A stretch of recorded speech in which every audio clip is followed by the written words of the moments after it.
Hey YouTube. Today I'm going to show you how I build my stands for my tanks. This stand that we're building today is for a 20-gallon long tank. The footprint of a 20-gallon long is 30 inches by 12 and a half. So what I usually do is I increase the dimensions by ½ inch, so we'll have a ½ inch around the entire rim of the tank. First thing we're going to do is we're going to need to cut some length pieces for the top frame, and that's going to be 30 and a half. And we're gonna need 4 of those for this stand.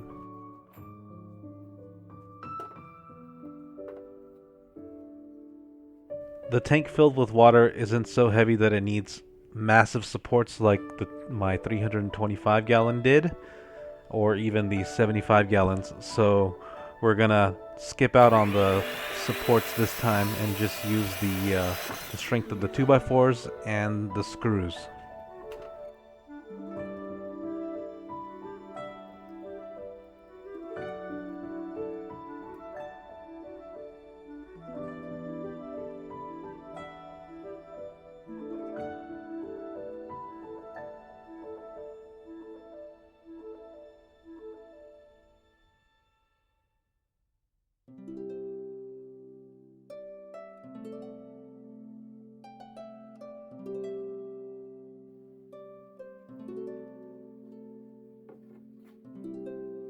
The next pieces that we cut after the length pieces are the legs, the standing height pieces.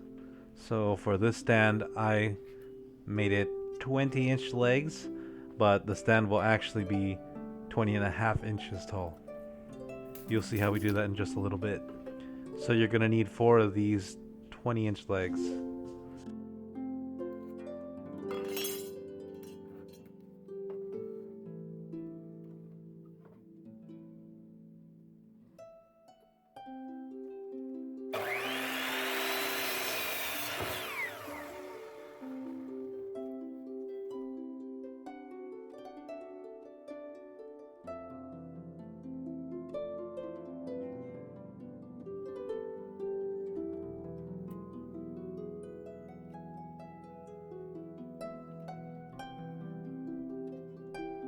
After the 20-inch legs, we're going to need the width pieces. So the width of the entire stand is 13 inches, but we're taking into account the width of the 2x4s, which is 1.5 inches each. So we take 3 inches off of the 13 and we cut ourselves 10-inch pieces.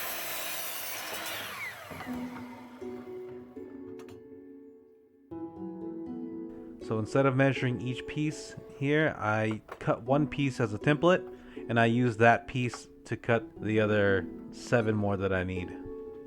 So you need 8 10-inch pieces for this part.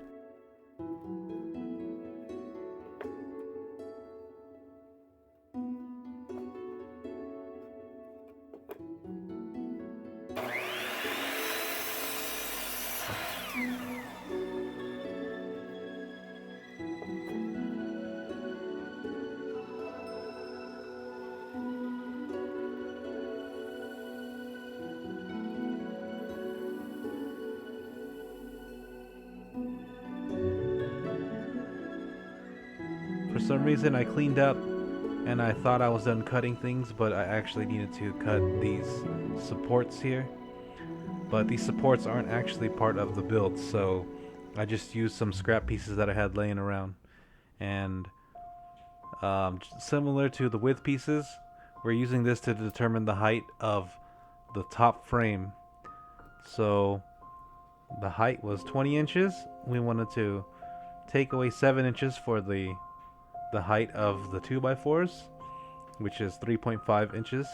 So we take away 7, which would be 13, and then we add a ½ inch, so 13 and a half pieces. And you need 4 of these pieces so that you can support the frame on all sides.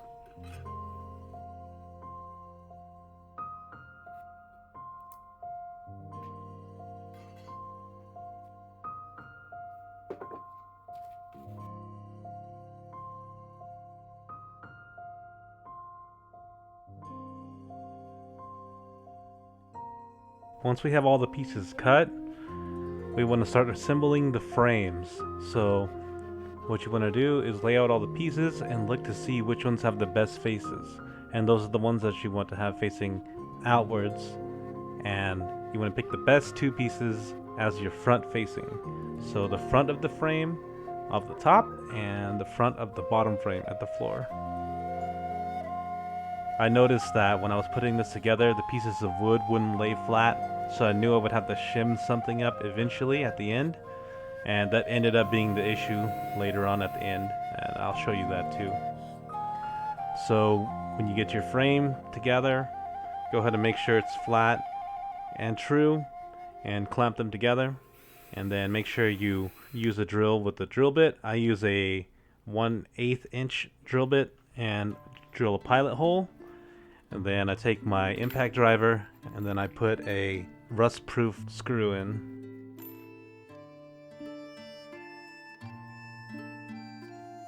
I usually drill 2 screws into each piece of wood to make sure it doesn't move. Once you have 2 in, it can't move. So what you do is you repeat this on both sides, and then you turn it around and you do it on the other 2 sides, and then you'll have yourself a rectangle frame just slightly bigger than the size of the tank. So that's what you see me doing here, and that's me messing around with it. I knew something was wrong because it was wobbling.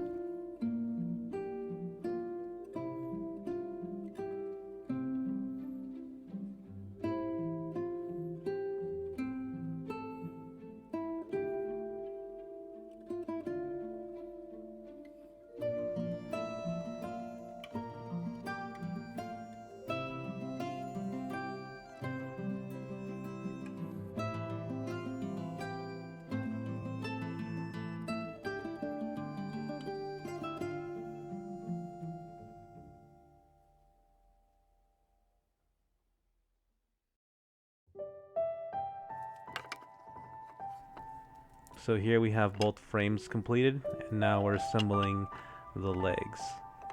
The legs go into the corners, and just like the front pieces, you want to make sure that the best faces of the leg are facing outwards, so you can hide the blemished wood on the inside.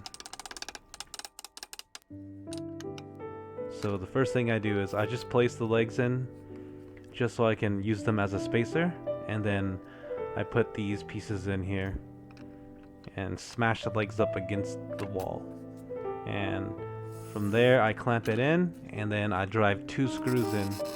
But if you have a strong enough friction fit, you can drive screws into the legs as well, which is what I do here. So into the cross piece and into the leg, and always pilot hole, then screw. You'll do that for both sides, and then you flip it and you do it for the other side too, as always. It's a pretty easy build. If you cut your pieces really exact, it's gonna be quite hard to slip these pieces in. That's why I use a little block of wood to just knock them in. But that's what happens when your cuts are very precise. It should be hard to put in.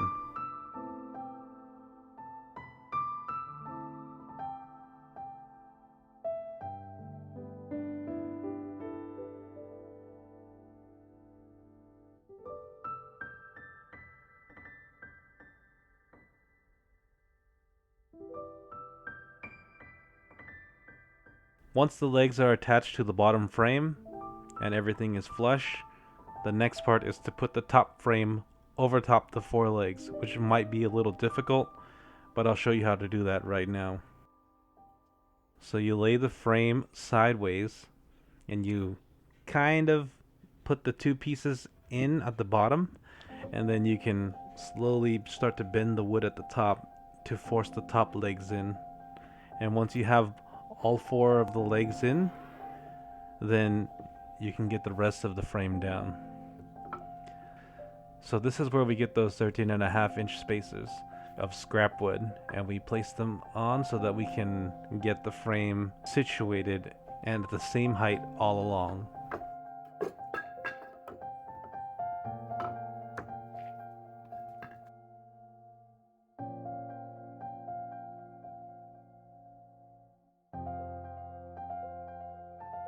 Once you have those spacers in, then you can start to squeeze those 10-inch pieces into the top frame almost exactly the same way that we did it on the bottom frame. So what you'll do is you'll squeeze it in there and hit it with the block a couple times to get it in there. Make sure it's flush and not sitting above the level of the top frame. And then you can clamp it together, and just like before, into the width piece and then into the leg.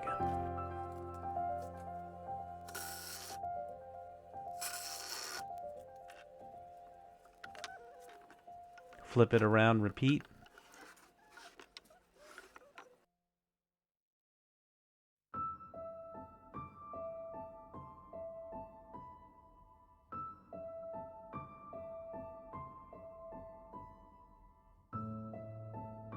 So now we're onto the final stretch.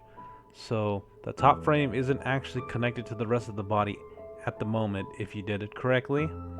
And now this is when you use your clamps to clamp the bottom frame to the top frame with those 13.5 spacers in between. And that's when you can start to drill your pilot holes. So it guarantees that your space in between the two frames is 13.5.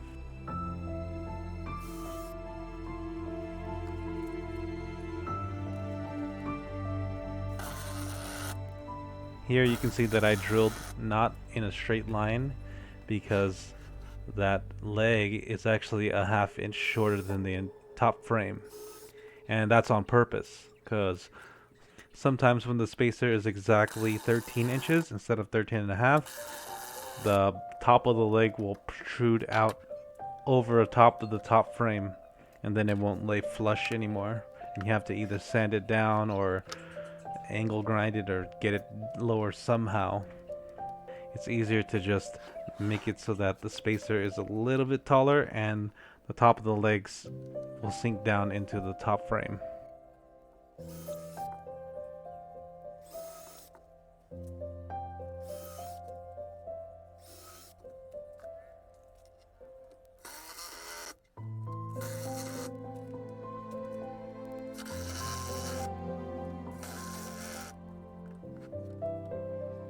Now we're basically done.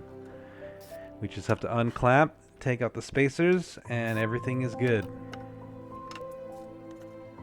The frame is complete.